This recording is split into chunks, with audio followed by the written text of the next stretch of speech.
اعوذ باللہ من الشیطان الرجیم بسم اللہ الرحمن الرحیم الیہ یرد علم الساعة وما تخرج من ثمرات من اکمامها وما تحمل من انثى ولا تضع الا بعلمه ویوم ینادیہم این شرکائی قالوا آذناک ما منا من شہید وضل عنہم ما كانوا يدعون من قبل وظنوا ما لهم من محیص صدق اللہ العظیم۔ اللہ ہی کے حوالے ہے قیامت کا علم کہ قیامت کب آئے گی۔ وما تخرج من ثمرات،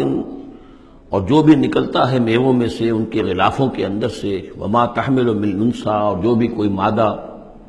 اٹھاتی ہے اپنے پیٹ میں حمل، ولا تضع، اور نہ ہی وہ اس کو جنتی ہے، الا بعلمہ، مگر وہ اللہ کے علم میں ہوتا ہے۔ اور اس کو صرف انسانوں پر نہ سمجھیے، تو تمام حیوانات کا معاملہ ہے۔ اسی لیے یہاں پر عورت کا نام نہیں لیا گیا، بلکہ یہ کہ جو بھی ہے، من انثیٰ، جو بھی ہے۔ وَيَوْمَ يُنَادِيهِمْ أَيْنَ شُرَكَائِي، اور جب اس دن کے پکارے گا انہیں کہ کہاں ہے میرے وہ شریک، قَالُوا آذَنَّاكَ مَا مِنَّا مِن شَهِيدٍ، تو وہ کہیں گے ہم نے تو آپ سے عرض کر دیا ہے، ہم میں سے کوئی بھی اس کا اقرار نہیں کرتا کہ ہمارا کوئی شریک ہے۔ یعنی یہ کہ اس وقت وہ بالکل ایسے بے بس ہو جائیں گے کہ وہ نہیں کہہ سکیں گے کہ ہم نے واقعتاً کسی کو سمجھا تھا کہ وہ ہمارا سہارا ہوگا۔ وَضَلَّ عَنْهُمْ مَا كَانُوا يَدْعُونَ مِن قَبْلُ، اور گم ہو جائیں گے ان سے، ان کے ہاتھوں کے طوطے اڑ جائیں گے جن کو وہ پکارا کرتے تھے اس سے پہلے۔ وَظَنُّوا مَا لَهُم مِّن مَّحِيصٍ، اور انہیں یقین آ جائے گا کہ اب کوئی خلاصی کی کوئی شکل نہیں ہے، یہاں سے نجات پانے کی کوئی صورت نہیں۔ لا يسأم الانسان من دعاء الخیر، انسان نہیں تھکتا ہے خیر مانگتے ہوئے، اگر اس کے پاس دولت ہے اور مانگے گا، اور نعمتیں ہیں اور مانگے گا۔ وَإِن مَسَّهُ الشَّرُّ، اور اگر کہیں اسے تکلیف پہنچ جائے، فَيَئُوسٌ قَنُوطٌ، تو بالکل مایوس ہو جاتا ہے اور نا امید ہو جاتا ہے۔ وَلَئِنْ أَذَقْنَاهُ رَحْمَةً مِنَّا مِن بَعْدِ ضَرَّاءَ مَسَّتْهُ، اور اگر ہم انہیں اپنی رحمت کا مزہ چکھا دے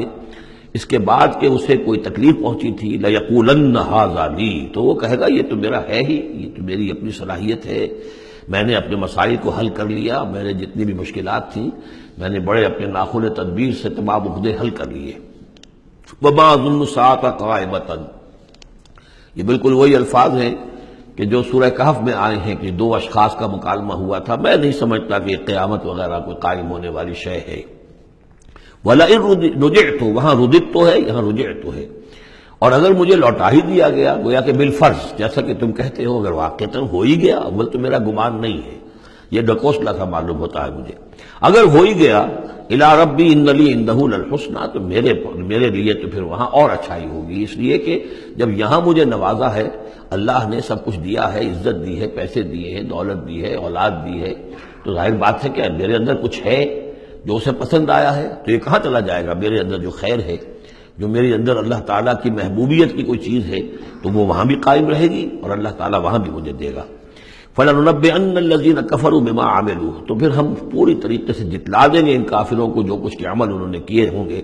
وَلَنُذِيقَنَّهُم مِّنْ عَذَابٍ غَلِيظٍ، اور انہیں لازماً مزہ چکھائیں گے بہت ہی گاڑھے عذاب کا۔ وَإِذَا أَنْعَمْنَا عَلَى الْإِنسَانِ أَعْرَضَ وَنَأَىٰ بِجَانِبِهِ، اور جب ہم انسان پر نعمتوں کی بارش کر دیتے ہیں تو پھر وہ ذرا اپنا رخ پھیر لیتا ہے اور اپنی جانب ایک جانب کو مڑ جاتا ہے، پہلو موڑ لیتا ہے۔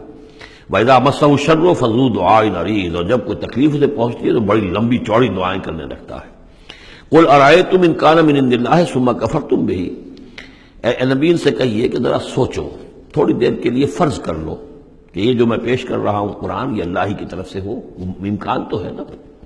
1%، 2%، 3%، کسی درجے میں تو امکان ہے۔ ثُمَّ كَفَرْتُمْ بِهِ، اور پھر تم نے اس کا کفر کیا، من اضل ممن ہوا فی شقاق بعید، تو کون ہوگا زیادہ بھٹکا ہوا اس سے کہ جو اس طرح کی زندہ کے اندر جا پڑا ہے۔ یعنی سوچو ذرا، غور کرو، جیسے اس سے پہلے آیا ہے کہ میں تم سے کہتا ہوں ایک ایک کر کے، دو دو کر کے، اکیلے اکیلے، دو دو مل کر گفتگو کرو، سوچو سمجھو کہ کیا اس شخص کے اندر کوئی دیوانگی کے آثار ہیں، کوئی ان کے اندر کوئی کبھی ان کی زندگی کے اندر اس سے پہلے جو 40 برس ان کو تمہارے درمیان بسر کی ہے کبھی کوئی جھوٹ بولا ہے۔ اب یہ آخری مرتبہ پھر قرآن مجید کا ذکر آ رہا ہے، اور یہ سب سے اہم ہے ہمارے اس موجودہ دور کے لحاظ سے۔ سَنُرِيهِمْ آيَاتِنَا فِي الْآفَاقِ وَفِي أَنفُسِهِمْ حَتَّى يَتَبَيَّنَ لَهُمْ أَنَّهُ الْحَقُّ، ان قریب ہم انہیں دکھائیں گے اپنی آیات، آفاق میں بھی، یہ پوری کائنات جو ہے، آسمان اور زمین، آفاق، وفی انفسہم، ان کی اپنی جانوں کے اندر بھی،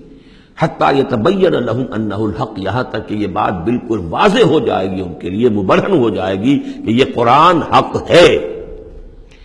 اس سے اشارہ ہو رہا ہے اس معلومات کے ایکسپلوژن کی طرف کہ جو آج ہو رہا ہے، اور یہ کوئی زیادہ پرانی بات نہیں ہے، یہ زیادہ یوں سمجھیے کہ یہ سائنس کی ڈیولپمنٹ 200 برس کا ہے معاملہ، اور اس میں بھی جو ایکسپلوژن ہوا ہے یہ تو ہاف سینچری سے زیادہ کا مسئلہ نہیں، اسی کے اندر ہوا ہے۔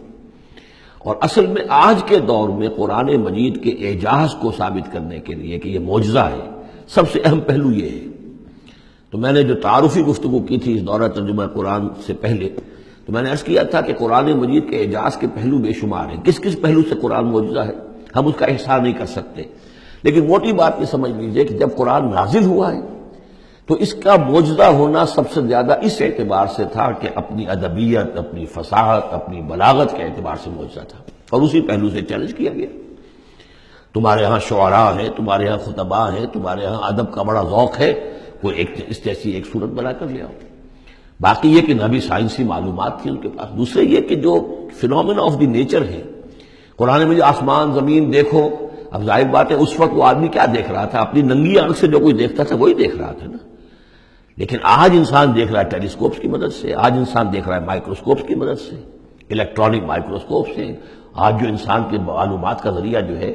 تو گویا کہ وہ آیات الہیہ جو قرآن مجید میں جن کے اشارے کر دیے گئے، ان کو جو 1400 برس قبل کا انسان دیکھ رہا تھا اور جو انہیں آج کا انسان دیکھ رہا ہے، وہ زمین و آسمان کا فرق ہے۔ اور ہوتے ہوتے یہ ثابت ہوتا چلا جا رہا ہے کہ جو کچھ قرآن مجید نے کہا تھا وہی حق ہے۔ اس میں اگرچہ ابھی کچھ حصے رہ گئے ہیں، لیکن بہت سے پہلو ہیں جو واضح ہو رہے ہیں، اور روزانہ کچھ شکل ایسی آتی ہے کہ جس سے کہ ان سائنسی حقائق سے قرآن مجید کا حق ہونا ثابت ہوتا ہے۔ لہذا آج کے دور میں اس کام کو بہت اہمیت حاصل ہے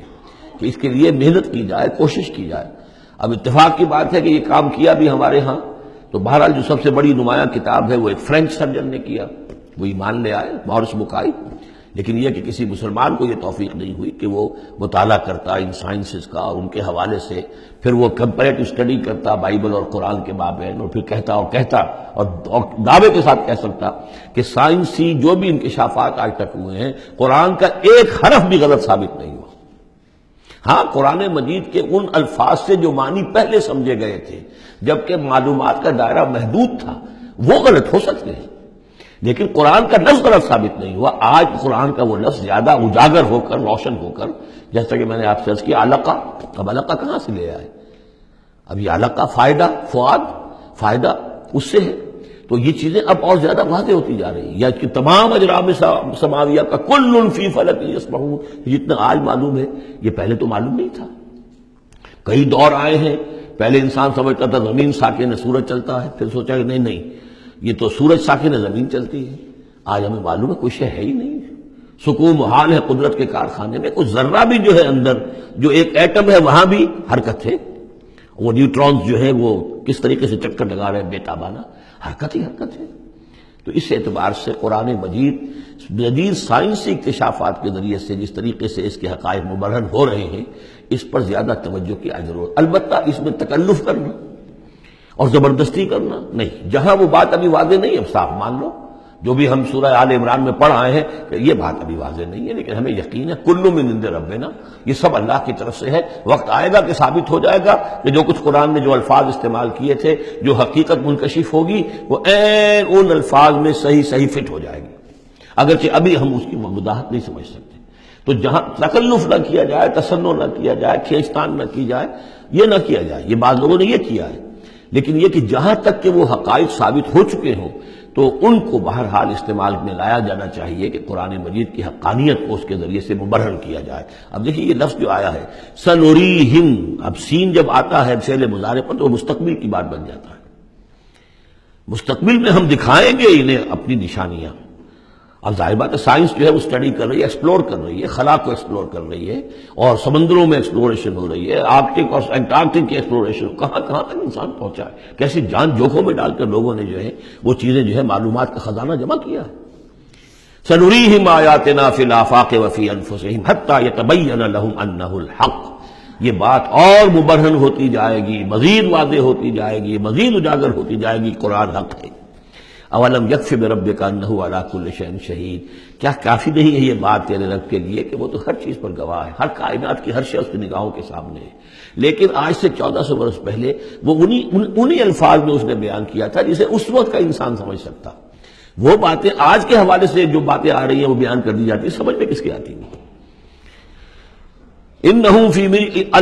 فی مریۃ من لقاء ربہم، آگاہ ہو جا یہ لوگ اپنے رب سے ملاقات کے بارے میں دھوکے میں پڑے ہوئے، شکوک و شبہات میں پڑے ہوئے۔ الا انہ بکل شیء محیط، آگاہ ہو جا وہ ہر چیز پر محیط ہے، ہر چیز کا احاطہ کیے ہوئے ہے۔ صدق اللہ العظیم۔